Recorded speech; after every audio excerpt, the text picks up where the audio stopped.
মধুমিতা সরকার হলেন একজন ভারতীয় অভিনেত্রী যিনি বোঝে না সে বোঝে না চলচ্চিত্রে পাখি ঘোষ, দস্তিদার সিংহ রায় এবং কুসুম দোলায় ডক্টর ইমন মুখার্জির প্রধান ভূমিকায় অভিনয়ের জন্য পরিচিত।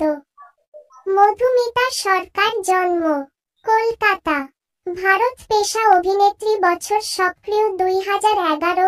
বর্তমান জন্য পরিচিত সবিনয় নিবেদন, কেয়ার করি না, বোঝে না সে বোঝে না, কুসুম দোলা।